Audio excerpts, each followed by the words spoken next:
Greetings from the Edge. I want to talk about a man. We'll call him Fred. And about 4 years ago, I saw him and everything in me went, Shazam, that's just a beautiful person, and I just felt champagne bubbly, and I know at the time that I had a good 15 years of momentum behind me that was negative. And he manifested right out of my experience sort of as soon as he came in, before I got a chance to know him or he got a chance to know me. And then we talked about it, you and I, and we talked about how you shouldn't get caught up on the form, and if thinking upon a person specifically caused negative feelings, then you should back off and think about the essence and what you liked about them and those kind of thoughts. So I tried that for a while. And I could never really feel as good as when I thought specifically about Fred. And then I judged myself for a long time, and I thought, I'm just not doing it right. And then about a year ago, I said, screw it, I'm just going to think of Fred. And I'm going to think of him in all the loving ways that I can imagine. And so I did that for a year, and it was wonderful. And 2 weeks ago, I saw him drive down my street, and I thought, it's worked, it's brilliant, you know? And so I went up to where I saw he was staying, and I buzzed the buzzer, and I was like, hi, and I did not get the response that I had been imagining. In fact, it was very, weird. And then I thought this, and this is why I thought, okay, well, maybe I could get really upset about this and think I've really not done any of this right, or I could think, you know what, maybe he was caught off guard and he doesn't know what a good idea I am and what a good idea we'd be. And so that made me feel better. But at the same time, then I thought, well, maybe I'm stopping, the real love of my life because of this specific thing, but I can't let go of the specific thing. Well, the most important question that we want to put to you is, at what point did you decide to, instead of working it out vibrationally, to jump in with action? In other words, why was the action so compelling? To go up to the buzzer that day, or? Because you were creating it in thought. Yes. You'd been sort of working it around, and you'd finally found a way to relax. In other words, you've been working on this for a while, and some was not comfortable, and some thoughts were more comfortable, and some thoughts were less comfortable, and some thoughts. But you brought yourself into quite a place of comfort. And as you got yourself into quite a place of comfort, then you began seeing some evidence of your motion forward. And then, rather than letting the stream continue to carry you to the fruition that you're looking for, you must have lost faith in the stream's ability to take you where you wanted to go, and you decided to go ring the buzzer.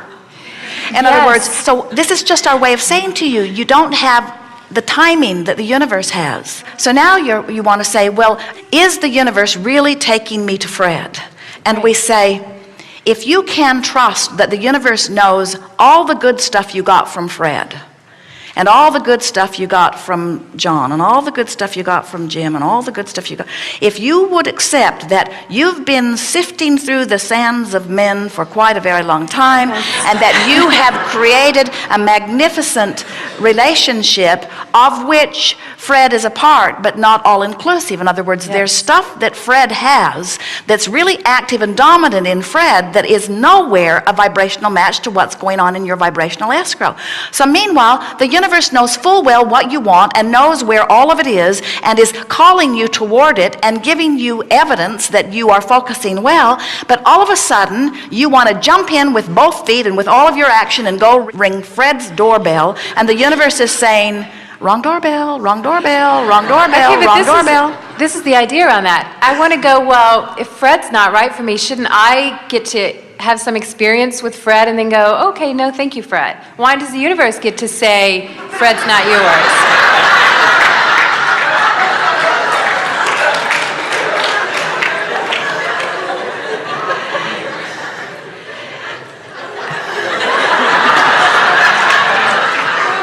If everything in your vibration was the vibrational match to Fred and the way you have portrayed it with your words just now, you would already be in the midst of an extraordinary relationship with Fred. It's what's active in your vibration about Fred that you don't like that is caught in your vibrational craw. And we want you to step back from the person called Fred, whose real name shall be left nameless to protect the innocent.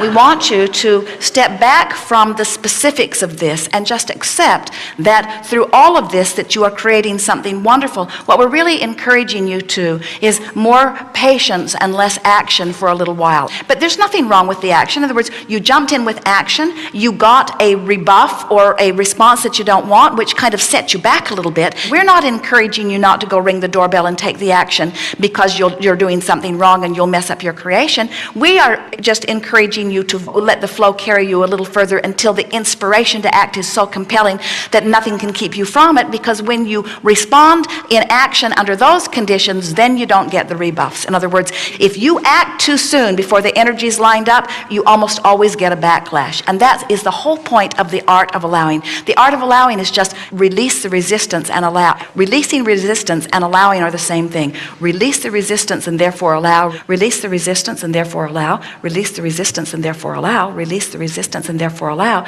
And as a stream begins to carry you, the ideas that then occur to you always bring you the results that you are wanting. It's not possible for you to not get what you're wanting. We're just asking you to look a little further down the road. We just want you to act less and create with your mind more. And you say, but Abraham, I was doing that, and frankly, I just got tired of doing that. And we say, you can't get tired of doing that, because that is the work.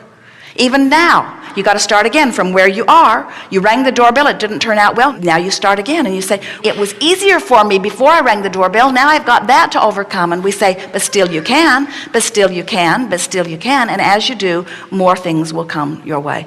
I want to know, I guess, how I do let go, because there's a part of me that's very tired. And not just from this particular person, but of wanting that match. And I want to be able then, if I have to let go of Fred, if Fred can't be in my future for whatever reason. Well, we don't want you to let go of Fred, and we don't want you to let go of the essence of Fred. We don't want you to let go of the idea of Fred. We don't want you to let go of the idea of the relationship. We just want you to let go of the resistance, which means we want you to let go of the need to control Fred. How can you feel when you have let go of the control and you are letting the universe do its work on your behalf? How can you tell? Well, I feel really good, and I feel relief, and I feel comfortable. Whenever thoughts of him come up and I feel comfortable, then I think that then I'm in the stream. I'm okay. I'm letting go. And what kind of thoughts are you thinking, and how do they feel when you know that the opposite of that is happening? When I think, oh God, he'll never like me, it's just never going to happen, this is ridiculous, what am I doing? I'm fixated on something. And which of those kinds of thoughts do you think most? Well, in terms of airtime, in other words, yes, percentage-wise, just on a normal day-to-day basis, do you have more positive feelings or negative feelings about the subject of relationship? I have more concern generally about relationship. More concern than? Then, of course it's going to come. Of course Fred will come, or whoever So will you're come. saying that more of the time you are pointed upstream than you are downstream. So that accounts for... More of the time I'm working on it. Do you know what I mean? It's a constant working on with me. All right, so now you've come around to the subject of this discussion. Yes. So is working on it helping? Obviously not. So how does one stop working on a situation? How do you stop doing that? I guess you try to stop thinking about all of it altogether. Well, what you do is you let your desire for relief be more important for now than your desire for Fred. Because both of them are in the same direction. Right. And that's why when you say, I'm just weary of this, we say, well, that's a very good sign. Because when you're weary of something, it means that you're getting ready to stop the struggle. You see, we want to convince you that you cannot not get what you want. Right. But you can prolong it by struggling against the current. And so the reason that we're belaboring this with you is because we want everybody to stop for a little bit and identify what are your reasons for pushing against things. In other words, we know that you ultimately want the relationship that you want, so what is it that makes you and almost everyone else unwilling to just let it go, to just drop it, to just say, all right, step 1, step 2, step 3. Step 1 is launch the desire, and boy, have I done that. And step 2 is source answers it, which means it's already done, which means I'm being called toward it. And step 3 is I just have to allow myself to float freely on the current that's moving toward what I want in a free-flowing environment until I get there. If you know what you want is there and you know you're floating, then why would you feel anything but joy? And we say you wouldn't if you were floating. It's the paddling upstream thing that makes it not feel fun. So just stop that. We would encourage you to get off the subject for a while, find some other things that are important to you. Don't belabor it. Don't keep working at it. Don't keep up the struggle. You see, every subject is really two subjects, what is wanted and lack of it. And it's a fine line when you activate a subject of your desire to activate it with the flow or against the flow. And if your habit is to worry about it, then every time you activate it, you're going to worry about it. So you've got to find some way of disengaging from that need to do something about it. We don't want you to give up on your goal or give up on your desire. In fact, we know you can't. You cannot be less than life has caused you to become. But you can allow yourself to go toward it, or you can keep yourself from going toward it, and you can tell in the moment of the discussion which you are doing. So now, give us some reassuring words that let us know that you are able to release the struggle and go with the flow. I very much want to believe that I can look upon something and say I want that and not get wound up about it and not get tensed about it.